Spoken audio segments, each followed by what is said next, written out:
Are you ready to find out how to actually guard your client's time and saying no to people when they ask for your client's time and attention? This is my Executive Assistant 101 series where I'm walking you through how to be able to be not just an effective executive assistant, but being essentially the executive assistant where you are the second brain to your client. As an executive assistant, there's going to be three main things that you are in charge of, that you're basically a little bit of the guardian of when it comes to your client. It is their time, their attention, their outcomes. We've just covered time. We're now into the attention part. And one of them is getting to say no to people, or how to filter people who want your client's time and attention. Now, if you are a Filipino like I am, or just someone who was raised in a more conservative space or culture and environment, it might be very weird to have to say no to people who want your client's time and attention. And for me, I've never really been an executive assistant myself. I have trained a ton of executive assistant. I am an amazing executive assistant myself. I've had an executive assistant agency in the last 6.5 years, and I have taught so many executive assistants how to be able to know what is the difference between someone who is the person that your client wants to talk to and someone who might not just be a fit at this moment. And the reality is, when you are a gatekeeper, when you are someone who is guarding your client's time, you're not really necessarily being rude or bad to these people. You are someone who is making sure that you are guarding not just your client's time, but their time. Like, if it's not actually a fit for your client, if you know that your client it's not aligned to what they do, that they will probably say no, then it is better for that other person to essentially know that ahead of time. Or if it is the most valuable thing for your client, it's making sure that it actually happens. Now, what do you actually gatekeep? Now, there's a few things on here. One is just, of course, meetings, anything that comes into your client's attention where someone wants to, like, hey, I want to be able to set a meeting so-and-so. I want your client to be on here on this time. It could also just be, quick chat. So like, hey, can I get 15 minutes with your client's time? This could be introductions, referrals, maybe someone who's done a cold outreach to your client because they seem like the type of person who would benefit from their service or from what they do in their business. Now, I already have done a video on essentially how to manage meetings, how to create meetings with your clients. So this is not that video, but this is more of like, how do you actually create a filter if this is something that your client needs attention to? Now, there's a 3-question gatekeeping framework that you can keep in mind as these things come into your attention before they actually get to your client. The first one is, does this need my client's brain, or can I handle it? Can I take care of it as the human who's now has seen this? Next is this aligned to this week's priorities? Now, we already covered in essentially how to plan out your week and your day as an executive assistant, that you want to make sure that you already have mapped out in some way, in the best way that you can, what your client's week is supposed to look like. So then as you're filtering for meeting requests or anything that again wants to get your client's attention, that you are already seeing like, hey, is this part of what we talked about? Like, is this urgent enough that it needs to get done this week? And the final filter is, what if I don't do anything with this for 48 hours? Are things going to melt? Are things going to explode? Are things just not going to happen or move forward? And if the answers to basically the first question is like, does this need my client's brain, is no.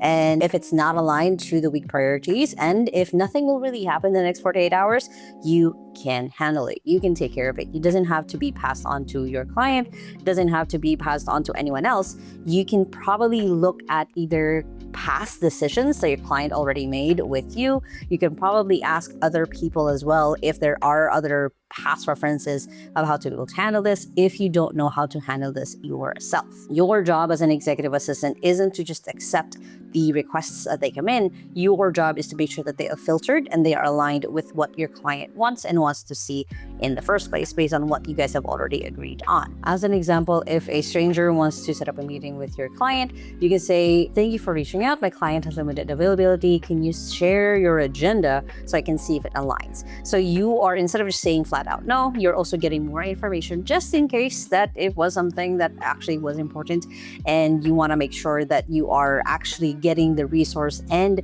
the information that you need to be able to make a decision. If someone from the internal team says like, hey, can I grab your client for a quick chat, or can I ask them a quick question?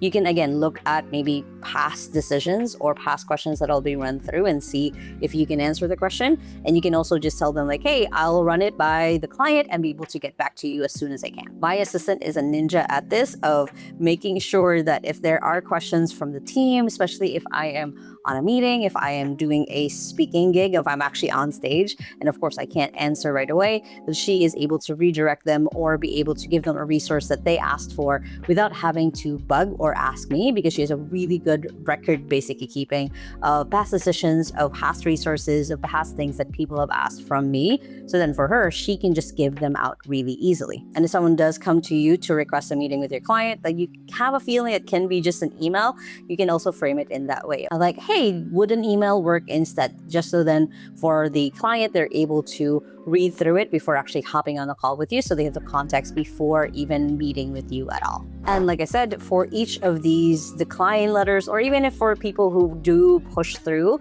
or who do make it to the other side of getting on a call with your client, you've already created a sea of templates of resources. Like I said, my executive assistant is amazing at this, making sure that she has past decisions. You can call it an EA decision log, where you have requests that you've gotten and basically what your client decided out of it. Because then you can easily build this into part of a system where you can create a way where people can reach out to you instead of directly to your client, or on your client's inbox. You have a way where it filters. So for example, for me and my assistant, we have a honey to do filter. Basically, my EA's name is Honey, where basically it already has a filter of anytime someone's asking for a request, anytime someone wants a little bit of my time, it goes right into the Honey to do inbox, right on my own email, where I don't really have to see it. She takes care of it, and a lot of the time she'll just give me a daily or a weekly report on what happened, what she filtered, and essentially moving us forward, versus if she had to wait for my decision, for my brain cells to be able to be focused enough to be able to handle essentially the request that she's gotten. This also makes setting the priority with your client a little bit more important at the beginning of the week. That way, as you guys go through the week, you don't have to keep checking with your client of like, does this align? Does this make sense?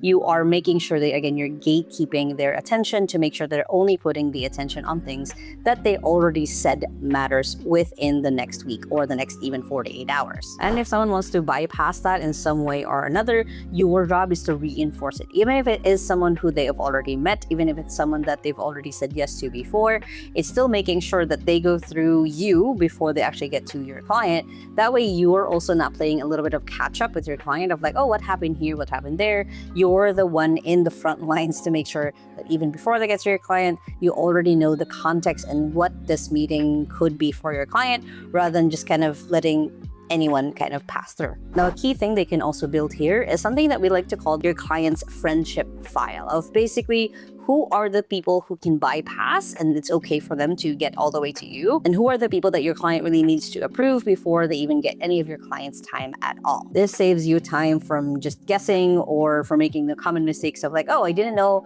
that was your wife. I didn't know that was your bestest friend, or I didn't know that that was a complete stranger who just approached you randomly at an event. And of course, with AI, you can have it generate templates based off of like who you're trying to gatekeep, or how to be able to reword things where it doesn't have to be super harsh, but at the same time, it is factual and it makes sense for your client and what they want to do. Guarding your client's time and attention is one of those key things as an executive assistant.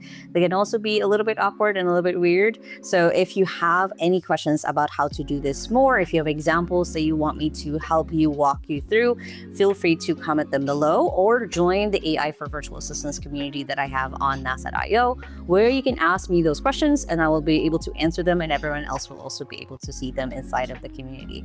And if you guys like this video, make sure to hit the thumbs up button right there. And if you still haven't yet, make sure to hit the subscribe button right there so you don't miss any of my videos every Sunday on how to be able to grow a career working from home, especially with AI. And if you want your client to learn a little bit more how to delegate and how to do business, there's another channel for them right here. And you can check out the latest video right here. Hope you guys have an amazing and fantastic day. And with that, small steps matters. And I'll see you in the next video. Bye.